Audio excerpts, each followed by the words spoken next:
औज़ुबिल्लाहिमिनश्शैतानिर्रजीम बिस्मिल्लाहिर्रहमानिर्रहीम। अस्सलाम वालेकुम। आप देख रहे हैं मेरे YouTube channel real life study. बेटा ये आपके 7th क्लास की मैथ्स की बुक है, नेशनल बुक फाउंडेशन की बुक है आपकी, और ये हमें एक्सरसाइज नंबर 8.4 का क्वेश्चन नंबर 1 आज हम सॉल्व करेंगे।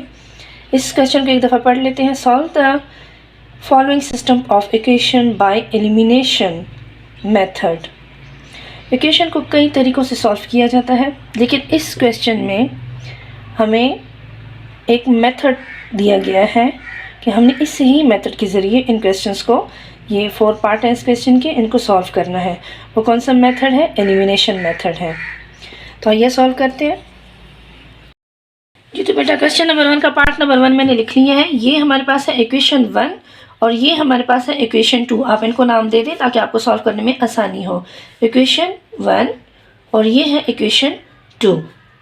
पहले आपने इनको इस तरह नाम दे देने हैं ताकि आपको सॉल्व करने में फिर बाद में आसानी हो कि हम कौन से इक्वेशन में क्या पुटिंग कर रहे हैं।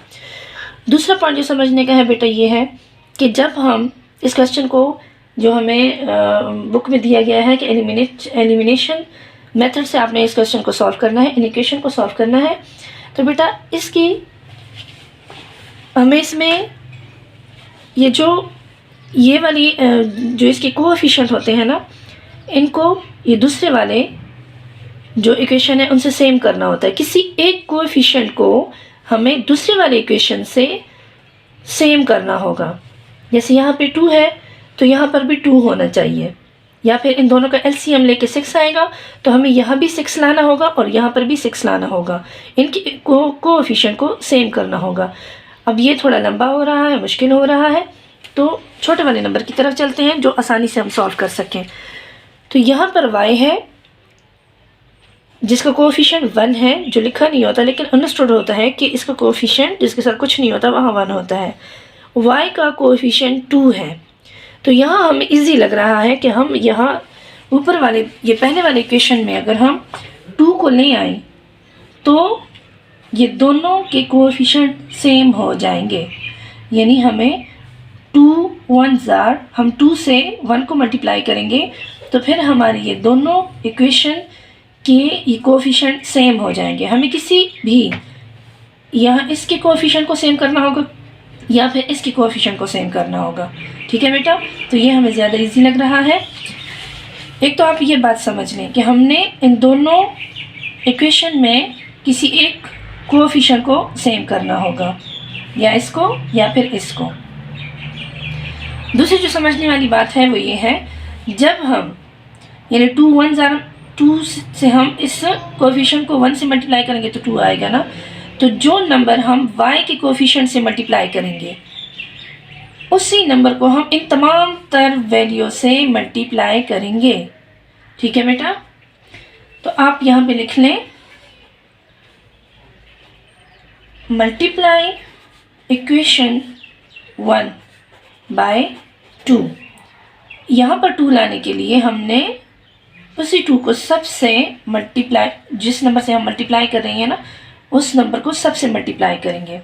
तो 2 को आप ऐसे बाहर लिखें और ब्रैकेट के अंदर इस इक्वेशन को अगेन लिख लें, 2x + y = 3।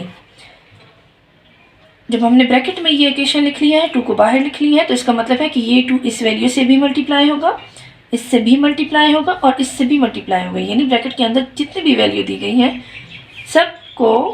सबको हमने 2 से मल्टीप्लाई करना है। 2 2 jar 4x plus 2 1 jar 2y 2 3 jar 6। ठीक है बेटा, तो ये हमारे पास इक्वेशन 3 रेडी हो गया है। Equation 1, equation 2 and equation 3। ठीक है बेटा, अब इस इक्वेशन 3 जो हमारे पास बन गया है, हमने दूसरा वाला इक्वेशन जो है इसको हम यहाँ पे लिखेंगे कि नीचे हम इस इक्वेशन 2 को लिखेंगे 3x - 2y = -6। इक्वेशन 1 के साथ हमने 2 को मल्टीप्लाई किया तो इन दोनों के कोएफिशिएंट सेम आ गए हैं। अब ये दूसरा वाला इक्वेशन यहाँ पे लिखें और अब हम इसको, जो प्लस हो रहे हैं प्लस करेंगे, जो माइनस हो रहे हैं वो माइनस करेंगे, और जिनकी कटिंग हो रही है 0 आंसर आ रहा है उनकी कटिंग कर लेते हैं। तो ये डिफरेंट साइन है, प्लस माइनस माइनस आ रहा है, तो इनकी कटिंग हो जाएगी। ठीक है बेटा, बाकी रहेंगे 4 + 3, दोनों के पास प्लस का साइन है तो हम इसको प्लस करेंगे। 4 + 3 क्या आंसर आएगा 7 = प्लस माइनस माइनस 6 से जब हम 6 को माइनस करेंगे तो आंसर हमारे पास आएगा 0। x को इधर ही रहने दें और 0 को अपनी जगह पर लिखें। ये 7 और x जो है वो आपस में मल्टीप्लाई हो रही हैं। जैसे कि आपको पता है जब इक्वल के एक तरफ अगर वो कोई नंबर मल्टीप्लाई हो रही है तो जब वो इक्वल के दूसरी तरफ जाएंगे तो वो डिवीजन में चेंज हो जाएंगे। तो 7 जब इक्वल को क्रॉस करेगा तो यहाँ पे आके ये डिवाइड हो जाएगा, और जब ये डिवाइड हो जाएगा तो इसका आंसर आएगा 0। ठीक है बेटा, तो x की वैल्यू हमारे पास आ गई है 0। तो बेटा x की वैल्यू हमारे पास आई है 0। अब ये जो हमारे पास x की वैल्यू 0 आई है, हम इन 3 इक्वेशन में, ये 2 जो हमें बुक में दिए गए हैं और तीसरा जो बन गया है हमारे पास, किसी भी इक्वेशन में x की जगह हम 0 की पुटिंग करेंगे। आपकी मर्जी है, आप किसी भी इक्वेशन में x की जगह 0 की पुटिंग करें। किसी भी इक्वेशन से करेंगे नंबर सेम, आंसर जो होगा वो सेम ही आएगा।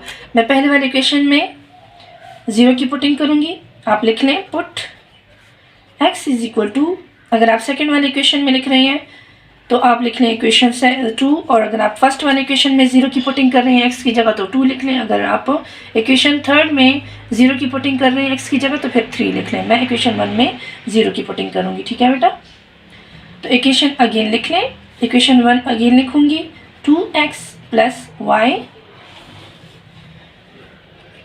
= 3। x की जगह 0 की पुटिंग करें, बाकी इक्वेशन ऐसे ही उतार लें। 2 को 0 से मल्टीप्लाई करेंगे तो 0 आएगा। कोई भी नंबर जब 0 से मल्टीप्लाई होता है तो 0 ही आंसर आता है। ठीक है बेटा, y को अब इस 0 को हम इक्वल की दूसरी तरफ लेके आएंगे, फिर भी वही आंसर आएगा। लिहाजा हम यहाँ जस्ट y की वैल्यू लिख लेते हैं, क्या आई है 3। हमारे पास y की वैल्यू 3 आ गई है और x की वैल्यू हमने क्या पुट की थी 0।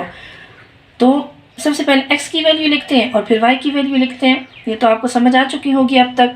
x की वैल्यू लिखें 0 और y की वैल्यू लिखें 3।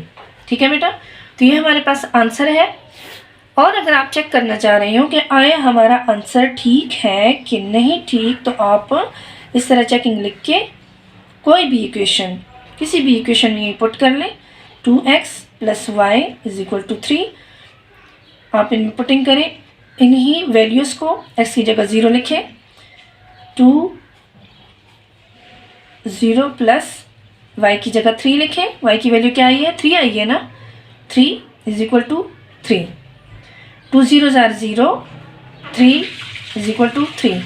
तो जब ये इक्वल के दोनों तरफ सेम आंसर आ जाए तो फिर ये क्वेश्चन हमने ठीक सॉल्व किया होता है। ठीक है बेटा, ये है इसके चेकिंग का तरीका, क्या आया हमारा आंसर ठीक आया है कि नहीं आया। तो क्वेश्चन नंबर 1 का पार्ट नंबर 1 हमने सॉल्व कर लिया है। अगले पार्ट की तरफ चलते हैं।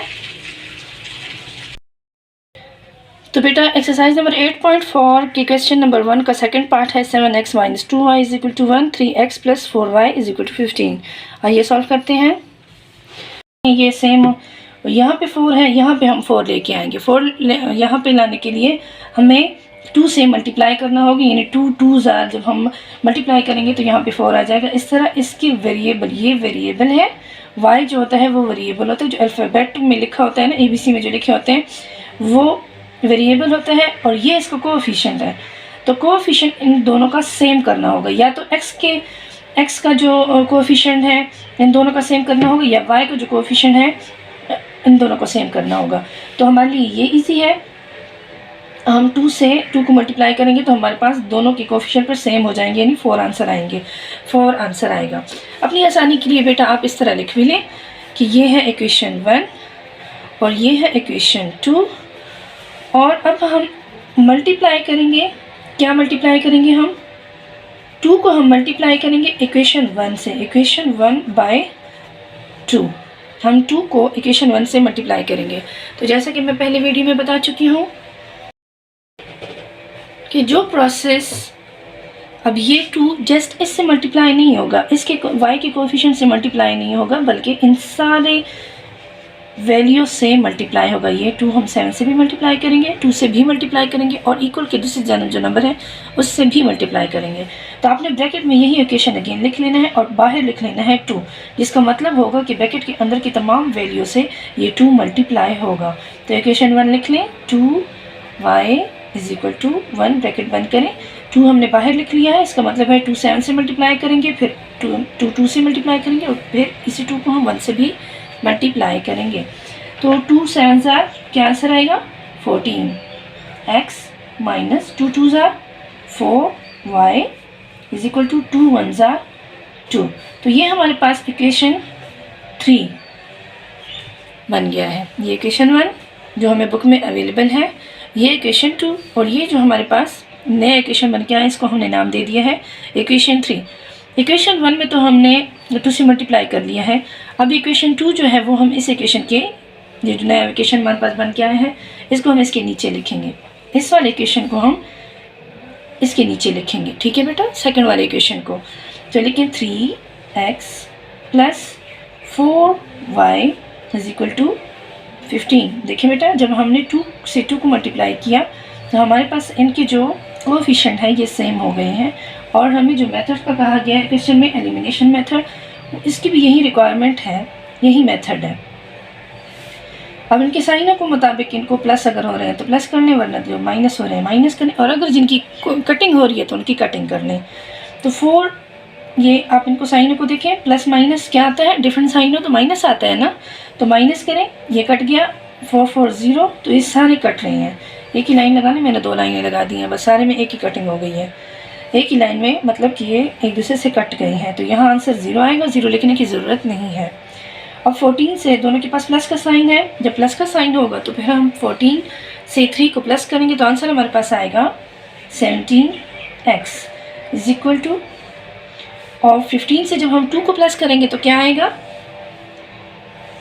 17, ठीक है बेटा। अब जो हम शुरू से ये मेथड करते आए हैं इसी एक्सरसाइज चैप्टर में कि हम x को यहीं रहने देंगे, ये x और 17 आपस में मल्टीप्लाई हो रहे हैं और जब वो इक्वल की दूसरी जानिब जाएगा ये नंबर, तो मल्टीप्लाई होने के बजाय वो वहाँ पे डिवाइड हो जाएगा। x को यहीं रहने दें, इस 17 को अपनी जगह पे रखें, ये 17 इस इक्वल को क्रॉस करेगा तो मल्टीप्लाई यहाँ हो रहा है तो यहाँ पे आके ये डिवाइड हो जाएगा। 17 को जब हम 17 से डिवाइड करेंगे तो हमारे पास आंसर आएगा 17 1 17, ठीक है बेटा। तो इस तरह x की वैल्यू हमारे पास क्या आई है 1, ठीक है बेटा। अब जो हमारे पास x की वैल्यू 1 आई है तो हम किसी इक्वेशन में, यहाँ पे x अवेलेबल है, यहाँ पर भी है, किसी भी एक इक्वेशन में हम यही वैल्यू पुट कर लेते हैं, ठीक है बेटा। तो ये प्लस है, प्लस में प्लस वाला इक्वेशन है ना, तो ये ज़्यादा इजी रहेगा हमारे पास। तो हम इस वाले इक्वेशन में इसकी पुटिंग कर लेते हैं, यानी आप दोबारा लिखें ये वाला इक्वेशन। x की वैल्यू हमारे पास क्या आई है 1। ये वाला इक्वेशन आपकी मर्ज़ी है, आप इस इक्वेशन में 1 की पुटिंग करें या इस वाले में करें, लेकिन ये यहाँ पे साइन पॉजिटिव है तो इस वजह से ये ज़्यादा इजी होगा। इस इक्वेशन को अगेन लिखें 3x + 4y = 15 और x में अब 1 की पुटिंग करें, 3x की जगह 1 लिखें, बाकी इक्वेशन को ऐसे ही उतार लें 15। अब 3 को 1 से मल्टीप्लाई करेंगे तो क्या आंसर आएगा, ये दोनों नंबर आपस में मल्टीप्लाई हो रहे हैं, ठीक है बेटा।